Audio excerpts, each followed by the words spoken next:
Yo, hello, welcome everyone. This is my light armor Magica Dragonknight build, which I use for quite a while, like almost a month now on light armor. Before I went at the exact same setup, basically in heavy armor. I just want to make a real quick video about it, just that you guys can see it, how light armor looks like and how the stats look in general. So first things first, we start with the CP. I'm gonna just go real quick through it. We have in the green 366, 64, 28, 10, 72, 51, 56, 62, 51, 20, and 72, and 85, 51, and no points hardy elemental defender. Quick recovery 32. Notice that everything that I show on this video is related to my own preferences, to my own playstyle. So if you find something that you don't like, feel free to choose something else or adjust it to your own preferences. So secondly, we're gonna go real quick for the stats. So we're sitting at 34,000 Magica with 23,000 health and stamina 18,000. We have up to 50% spell crit depending on how the keeps are, and additionally we have 2k more health if we have Emperor defensive buff. So yeah, as you see, we have quite a lot of crit resistance. Currently I'm in Bloodspawn, that's why my health is a bit lower as usual. So yeah, magical recovery is 1.6 as you can see, and stamina recovery is quite high actually with 8.8. Notice that this is without the resource buff, so on top of that you will get 10% more spell damage, and as well magica and stamina regen. On top of that, because of how I set my CP, we have almost 10k spell penetration, which is pretty high. On this map we have the defensive scroll only, so if you have a campaign with both enemy scrolls, you will be having 10% more spell damage in general. So as we saw that real quick, we're gonna go for the build.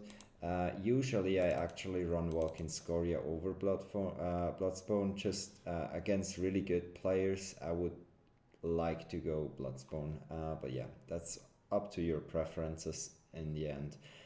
In the end I run 511 light. As you can see, we have everything sturdy and one impen, which is in my setup my shoes. So as you see, we stack quite a bit into sturdy so that we can block as much as possible. At the same time we try with CP, and that one piece we have the shoes, which are impen, to get a decent amount of critical resistance. We have Bloodthorn and the rings and jewelry on that. And we are using the Bloodthorn shield and the swords in Nirn, both back and front bar. The back bar, notice that if you want to have this shield, you can also buy it with another trade and trade change it. It's a bit cheaper as if you buy it from the vendor straight off. Well, I would advise so, but yeah, that's up to you. Here, as you can see, I didn't put my stats in before, so I want to show you guys real quick. So with 30, like with everything into Magica, you can get quite a high Magica pool with 45,000 something. I usually, because I don't like, well, I don't like the tri-stats that much. I put it like this, 19 and 45 points, but how I said, that's up to you. For me is 18 stamina way enough to sustain in any setup. Notice that this build is also in good in non-CP. It's even performing much better in non-CP, because we have well, you can run Bloodspawn there, and you can swap out the spell damage if we have one. No, actually here, this one, this glyph. You can put there another reaching glyph, or how I did it with a block cost, but yeah, that's up to you. Currently I run cost poison just in the sake of fun, and that my enemies feel my power, you know. Then I run Tristat potion, as you can see right here, that buffs quite a bit of my stats, so yeah, why not? We have the food, which is, let's see, this one over here, the standard Tristat food, so yeah.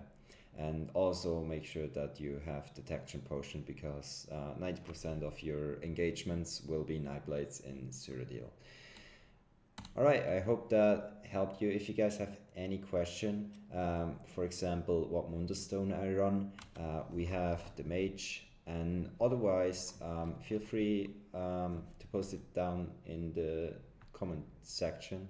And yes, we're Vampire in this build.